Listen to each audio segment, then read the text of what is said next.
I got a good team. I told you guys, I'm the real deal in this division. I'm too slick for these guys.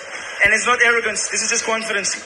And yeah, big shout out to my people in the UK as well. The Fight Week Show. I love y'all. What's happening, people? This is the Fight Week Show. What's happening, Fight Week Show, people? Then we are back with another video, and we got my boy over here, Terence, the Black Panther Balelo. How you doing, my brother? I'm doing well, man. I'm doing well. I'm just happy to be in the Fight Week Show again, see your face again, and just chatting with you again, brother. I missed you guys. Yeah, man. It's been a minute. We've been trying to do something just before your fight, but we weren't able to get things done because you were busy preparing. It was a big night for you, and we just showed the clip in the intro there as we came in, and I think it was very fitting. And I want to thank you for that big shout out there, man. That meant a lot. Yeah, man. Big respect for that, man. It goes to show. You know, from the way we view it, what we are doing gets recognized somewhat. So that's big appreciation to you. First of all, I wanted to ask you, going into the EFC103 event, what were the challenges? What were some of the difficulties that you faced going into that? Because I knew you had surgery as well. But let the people know, because people just see the victory. They don't know how you really, obviously we keep in touch with each other. We know what's going on. But people just see the victory. They see the nice victory, but they don't know what Balelo had to do to get there. Please explain to the people some of the challenges going into 103. Yeah, for me, for this camp that I had for my last fight, actually I didn't sustain any injuries besides the one I had back then in December where I tore my MCL. This camp was smooth, Ola. I promise you. I can't even explain it to you, man. This camp was one of the smoothest camps I've ever had. The sparring, the training, strength conditioning, the wrestling, the MMA all around was amazing. The striking. I didn't sustain any heavy injuries because I was looking after myself. You know, I was doing my cold showers. I was doing the cold showers every morning. It's tough to do cold showers early in the morning. But I did all that stuff, the meditation, visualization. I wrote down my affirmations. I said it to myself every morning, every evening before I go to bed, and just implementing the prayer also into it. But this camp has been amazing, man. I didn't face any kind of adversity. I did face a little bit of adversity in terms of just sparring. I tell you, one of the guys poked me in the eye, and I thought, oh shit, I might be out of this fight. But there was nothing heavy, you know, nothing heavy. We iced it, and it just took me like a few days, and I was right.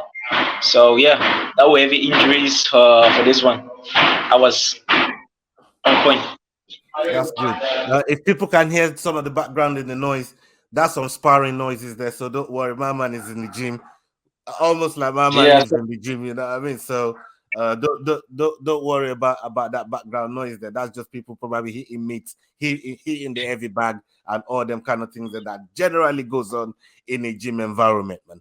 So your coaches coming into this fight and you know the preparation that you guys gave. How long was your camp going into it? Your nutrition and all of that stuff. What was that like? Yo, the camp was long, Ola, because I came back from Swellendam. I came back from Swellendam in February. Right. I started training in February, thinking of I'm gonna fight in March. Like I called out the friends to do it for March. They didn't give me a fight in March. I said in camp, I was like, okay, April is gonna come. April came, no one to fight in April. I was like, what's going on with these guys in the division? Why don't they want to fight? I want fights. I want to stay active. So it was a long 3-month camp of just putting my body through grueling sessions, and I salute my coaches for keeping me patient in this whole for the whole 3 months of just staying disciplined and just knowing something's going to come up for us. And EFC called us and they told us, hey May, we got an opponent for you, KG. You fought in amateurs, and let's do a rematch with him. So yeah, he was the undefeated guy in the division as well. So it made sense for me to take the fight. But yeah, training was good, man. The whole 3 months was long, but it was amazing, man. I grew a lot as a person and as a fighter, man. And yeah, all that was amazing. Shout out to my coaches, man. Yeah, man. Big shout out to your coaches, man. I mean, these guys they go everywhere with you. They all around you. They very hands on with you and some of the steps and the decision that you make in your career. And this is something that's even before you sign with the EFC and signing with them. You know, I mean, they've been showing a lot of love. But what about that family support? You know, because I know how close you are to grandma. Shout out grandma. You know, grandma and grandpa, the family support, the family network that you have. How much is that been for you? You know, to because I wanted to give them some shine. I wanted to, show some recognition to the support that they give you, so you can go and perform the way you do and get the job done. Yeah. The love I get from them is amazing. Actually, I called my grandma I didn't call a lot in the camp because normally I just like to focus on me and just on the task at hand. So I called her on fight week and just hearing her voice again and just telling me to stay strong and do my thing. I took a lot of motivation from that. And yeah, man, it was amazing just hearing her voice again and just getting that reason why I started this. She was the reason. So yeah, I had to go out and perform for grandma. Yeah, man. Big up, Sorry for that. big up the grandma, man. Big up your family network there, and all the support that they show to you. I wanted to ask you about the fight itself. Moitshela, big up to him as well, still, because he came in and came to fight. You know, some people when you watch some fights, it's almost like, are you really here to fight? But he came in and he tried to fight. You know what I mean? He dropped you in one of the sequences in there. You was able to recover fast, got out of the way. The distance management was good. But because sometimes when you finish fight like that, I've spoken to a lot of fighters that says to me, you don't really learn a lot from that fight, you know. But what did you take out of that fight in terms of how we brought it to you, what you learned in the little adversity that you endured in there and got out of the way and then came back and got the result like you did and got a spectacular finish as well. What did you make of the fight itself? Yeah, the fight itself was it was a nice fight, man. I was trying to, it was a very interesting one because I fought him already in amateurs. I don't think a lot of people knew I fought him in amateurs, and back then I stopped him with a front teep, a stepping teep to the liver in the first round. Right. I stopped him with that.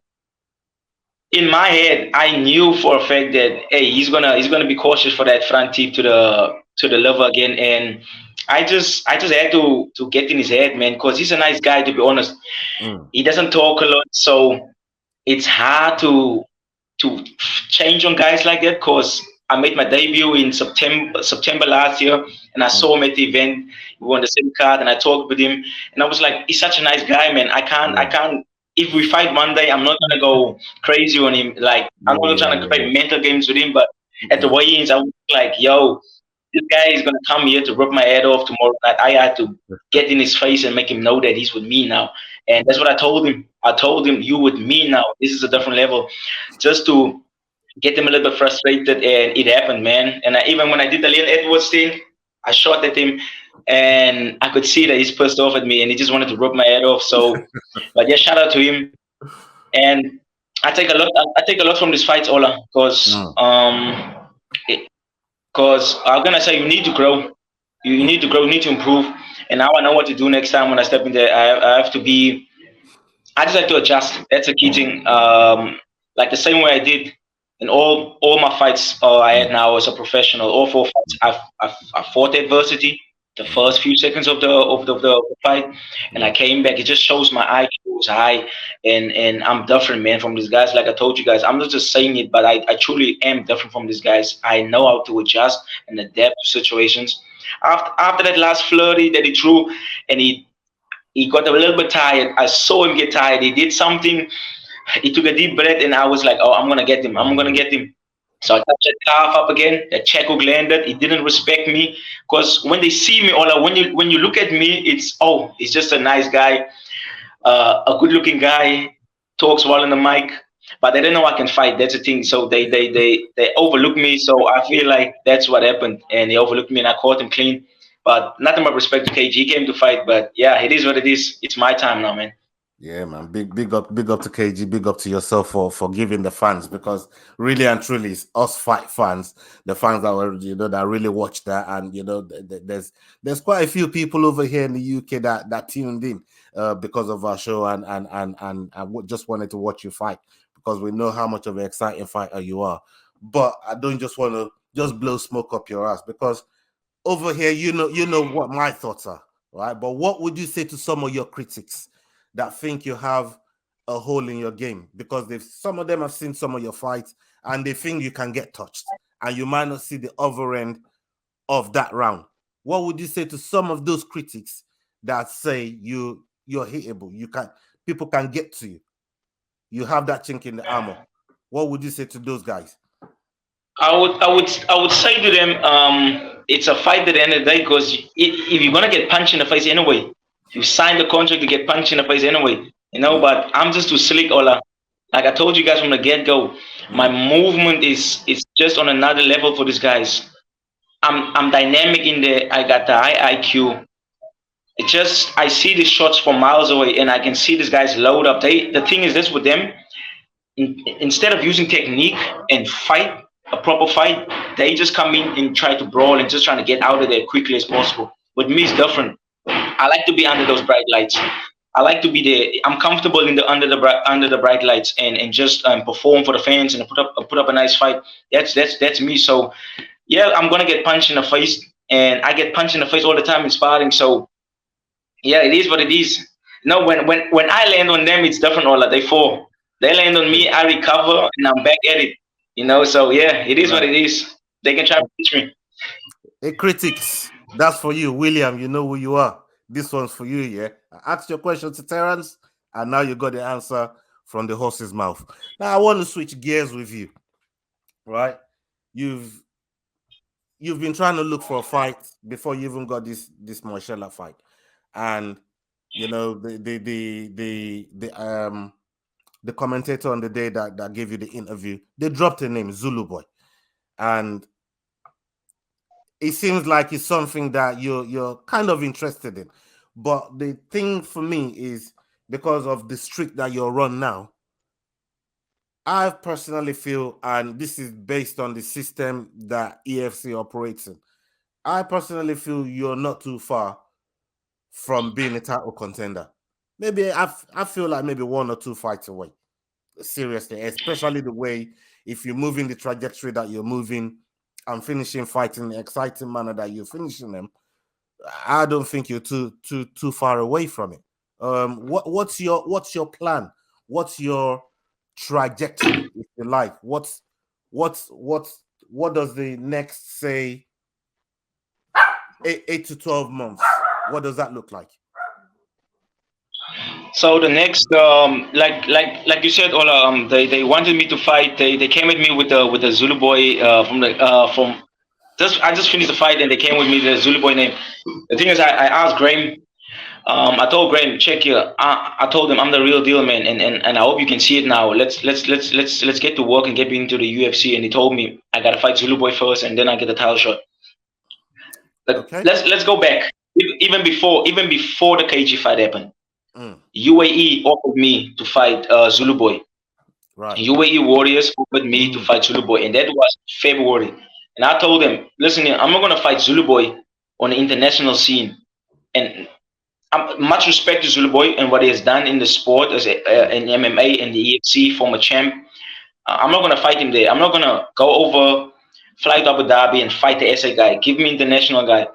So that fight was off, and Graham hit me up with the Zulu boy fight immediately after I won the KG fight, and I was like, okay, chill.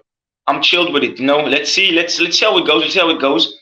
But I had Magno on my mind, man. I had the Brazilian on my mind this whole time. I called him out in April. He didn't take it forward. We went back and forward on IG. He even started making photoshops of me and him, like an official poster. And I was like, okay, he's down. Yeah, he sent it to Tried to me. message He sent one of Graham, them to me tag still. Graham into stuff. I was like, come on, let's make it happen. Yeah, I was gonna say, let me ask you, what with Magno Popeye, right? Salute to him as well. Big shout out to him. He reached out to us with the same poster that you're mentioning there. He actually sent one to my DM, so I saw it. I thought, oh shit, this brother's is really serious about this. But what does that look like for him to come in the frame? Is this something that gets you close? Is it a fight that gets you close to the title? Is it a fight that makes sense for you and your team to go ahead and mean something? And will it be a flyweight or bantamweight? He's a big brother still. No, just yeah, he's a big boy. He's a big Brazilian, so it has to be at flyweight. Or if they want to fight me, if they're calling me out behind the scenes, they're gonna have to fight me at flyweight. Right. That's the only way. They have to make the weight and suffer. I'm suffering because I'm not a small dude. You know, I got a big old head. But yeah, man. Nothing but respect for Magno. Like I said, we called each other out, and he seems to want to fight. I want to fight. For me, it's I don't care, man. Either way, I'm gonna get a title shot. Either I beat Zulu Boy or I beat Magno. It's a veteran. I'm beating veterans. I'm beating more experienced guys. So that's gonna either way it's a win-win for me, you know. But Magno was the first guy on my mind. I didn't even think about Zulu Boy because I've never seen him fight in flyweight or at flyweight in quite some time. He's been fighting at bantamweight the whole time. And yeah, but Magno is the fight to make, man. Let's make it happen, man. After that fight, I get the belt. I just want to show to people, not just to people, but to show to myself and to my team that, hey, I can compete against these tough guys, because people seem to think that I'm not a fighter. They think that I'm scared to get hit in the face. I'm scared to take damage. Look at my first fight against Kgaugelo. Yeah. We went to all 3 rounds. It was a mad fight. Crazy war, back and forward. I know how to shine in those dark places, and it's going to be the same fight with both of these guys. You know? So it's going to happen. It's going to happen. With Magno, it's going to be a dogfight, and I'm willing to go out there and show them that I'm prepared to die in that cage whenever that fight happens. August, let's make it happen. So yeah. So August looks like your next date. August looks like a time that you're down to get back in the cage and do work. I don't want you to look too far ahead. Yeah. But does something like, say, Dana White Contender Series, or the Ultimate Fighter, does that sort of avenue interest you to even elevate your career? Because I believe you can compete with these guys. A lot of those guys that they got on there, I've been watching the show for quite some time, especially the Contender Series is probably one of the quickest ways to secure a contract into the UFC. And we've seen people from your organization that you're currently with do the same thing, even with less tricks than you've got, with less highlight reels that you've got. So is this something that you got on your peripheral and you're thinking there's a chance within the next, say, 12 months to really dive into and give it a real shot? Yeah, for sure, Ola. And like I said, I'm different. You know, some of the guys they want to win a belt first in EFC or in an organization, then they want to go to fight a Contender Series. But I'm down for it. I'm down for it. If they give me opportunity now to go fight at the Contender Series in August, I'll take it, and I'll get a job done there and show to Dana and Sean and Mick, show them that I'm the real deal, man. I'm not just saying it. I can compete with high level guys, and I just know it, man. I just have that mindset, man. I'm too stubborn to give up, Ola. I'm too stubborn to give up, and that's the one thing about me. You're gonna have to kill me in a cage, and I feel like I can compete with those guys, and for sure that is one of the one of the tactics or the steps towards getting into the UFC is being on the Contender series. If it happens in the next 3 months, 6 months, 12 months, 2 years, I'll take it. 100%, 100%, and that's just showing. Like I said, I don't want it to sound like you're looking too far ahead, but also shows you have the ambition to perform and showcase your skills against the best people in your profession. And since you've become a professional, and signed with the EFC, that's all I've seen from you. Let's transition a little bit. Your idol, because I know how much Conor McGregor means to you. All right. He's just come out with this documentary. I don't know if you've seen it yet. McGregor Forever on Netflix. Brilliant documentary. If you I don't want to, if you haven't seen it, I don't want to do spoilers, especially for people that haven't seen it that's watching this video as well. But I implore everyone to go and see it. And big shout out to Conor McGregor as well, for giving all sorts of YouTubers, big YouTubers, small YouTubers, all of them was in his documentary. He gave the green light for it, and he gave YouTubers a lot of shine on his documentary, man. So I did not expect to see that from Conor McGregor, and that's him really embracing the MMA community, the fan base, and the people that, whether you love him or hate him, whatever you've said about him, he showed love in that documentary, man. So people, if you haven't seen it, Terence, if you haven't seen it, I implore you to go and see it. But he's got Chandler next. I didn't watch it. You haven't watched it? I did watch it. I was actually watching it. I finished it in the next last 2 days. I finished it. Oh, brilliant. So you know exactly what I was talking about in terms of the way he showed love to everybody, showed love to all the YouTubers out there, whether they got something good or something bad to say about him. But in your own opinion, because it opened my eyes a little bit more to him as a person, and not just like what he is as a fighter, what he's like as a dad, a husband to his wife, a family man, even to the team around him, some of the media that he's always given his time to and show love and commitment to. So when you see that endears you to Conor, that makes you like, oh, you know what, I like this guy. And if he was doing things that didn't make me like him before, I like him even more now. What did you think of the whole docu series? Yeah, I think first of all, big shout out to Conor, man. Big shout out to Conor. He's been someone that inspires me from the get go. I wouldn't have taken or be in MMA because his story, man. That's why I love Conor, man. It's how we started up. It's how we came up from a plumber into a high level mixed martial artist and the highest paid athlete in the world. So yeah, his documentary was amazing, man. I watched it, and just seeing behind the scenes how he carried himself in those situations, especially when he injured his ankle for the Poirier fight. Yeah. And that happened way before. And I was like, oh my goodness, this is how it actually happened, because everyone wanted to know how it happened. Because like you said before, we go through some stuff behind the scenes that no one sees. And for him to put it out there and still carry on, knowing that something might happen in the fight, and just go out there, shows me how much of a real deal Conor really is, man. And just the fact that he wants to train after he broke his leg, I was like, come on, dude.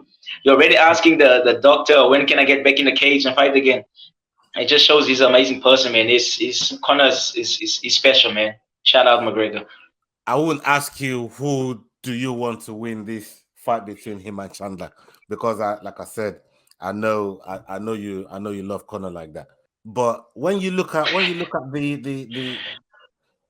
the way he fights and his style with Chandler, I think this fight's going to be happening at 170.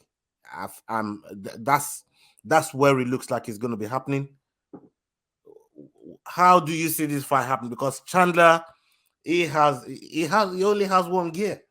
How do you feel the fight will go? Do you think Conor is going to be wrestling a lot in terms of Chandler trying to take him down, or they're going to keep it standing? How do you feel this fight's going to go?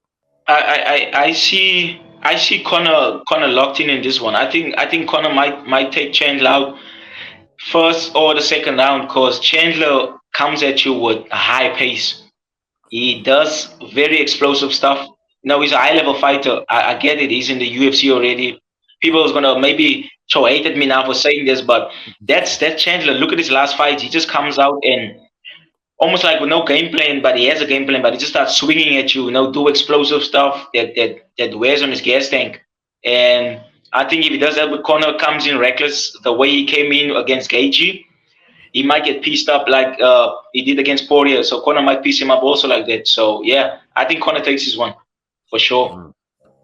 Okay. I've got my Usman shirt on. My boy Usman. He suffered a couple defeats from Leon Edwards. Shout out to Leon Edwards. But him and Chimaev, they're talking back and forth. Both of these guys are going back and forth. It looks like they're working it now for UFC 294.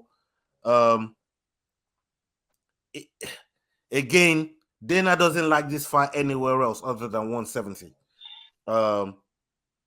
What do you think happens in this fight at 170 because I think the weight class matters, especially because of what we've known with Chimaev and him struggling to make 170. Do you think, let me ask you, how do you think this fight goes? Where will it be won and lost if it happens at 170? And don't be shy. I can take a Usman loss if that's what you feel. No, don't get me wrong. I love Usman. I love Usman. Yeah, I love Usman. I love Usman. You talking him and Khamzat? Yo, it's gonna be a tough one. To be honest, cause Usman is high level now. Usman is no joke, and Khamzat he's just a killer, man. He's young, he's hungry, and yeah, I don't know. I love both guys. I don't know how to pick this one. I just wanna, but I'm leaning. I might lean. I don't know. I don't want to be biased over here. I love both guys, but I think it's going to be a tough. It's going to be a good fight. It's going to be a war for sure. It's going to be a war for sure. I mean, even though I got the Usman shirt on, and I love Usman. Usman's my countryman. I love this brother to bits. But I think Chimaev is next level, man. He's different. He's hungry. He's come to take over, and the way that he fought Gilbert Burns, in my eyes, it showed heart. And because he showed heart, that's not one thing that I've seen in Chimaev fights before. Because he just goes in there and blitzes them. But he showed heart. And what Usman likes to fight against, he said it so many times. I like to fight people's heart. I don't fight them physically I like to fight their heart. You know what I mean? And that's why that fight really, really intrigues me. I want it to happen, but Usman, I feel, will have the advantage at 170. And that's why I mentioned the weight class, because I think the weight class is really important. Because if it happens at 185, I feel like there's more power, there's more strength, there's more endurance for Chimaev than him taking it at 170. What do you think? Yeah, it's true for sure. For sure, Usman might be he's going to be because he's comfortable at 170 and he's made 170 all this whole time. He didn't miss weight once. Khamzat missed weight. So it shows how big Khamzat is, man. He's a big dude. He's a big dude. He's tall and yeah. I also think Usman might have a advantage at 170 cardio wise, Because Usman, he can put a pace on you if he wants to. He can put a pace on you and just grind you the whole time with that wrestling mentality is. On the other hand, Khamzat is also a wrestler. Yeah. But I've never seen him put a pace on people non-stop. No, I've that from Khamzat. But yeah, let's see which weight it happens at. Maybe it's gonna be 170, maybe 185, maybe middleweight. Let's see. Uncle Dana's gonna make it happen for us. Let's check it. Let's see. Like you said, let's exercise patience. It looked like they're working it for UFC 294, and hopefully they put that fight in place. Brother, we 31 minutes in, and thank you so much for your time. You've been very, very generous with us. You always show love. You know we love you same way here on the Fight Week show. And yeah, please give a shout out. You have the floor. Give a shout out to your sponsors, your team, your coaches, and all that good stuff, please.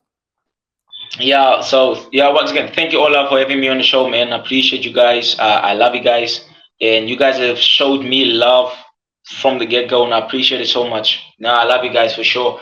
And yeah, I want to give a big shout out to my team, my coaches. I love you guys. Thank you so much for always being there with me behind the scenes, especially, when times are tough. I love you guys for being there, my teammates as well. And a big shout out to my sponsors. Thank you so much for being part of this journey towards greatness. I promise you guys, we're going to go big. Thanks for being with me. And yeah, my family back home, I can't wait to see you guys. The next 2 weeks, I'll be going home and see you guys. Kgaugelo, Mamzo, I love you guys. I'm looking forward to see you guys. And yeah, I talked with my guy, Ola. I talked to my guy from Manda as one of my sponsors. His name is Ati. Shout out to Ati as well. We might get that shirt for you. Salute to everybody. God is great. I appreciate you, Ola, man. Amen. Big love. Ladies and gentlemen, I'm Brad Watt from Cage Warriors. You're watching the Fight Week show. Like, share, and subscribe for all that good stuff. You do not want to miss it.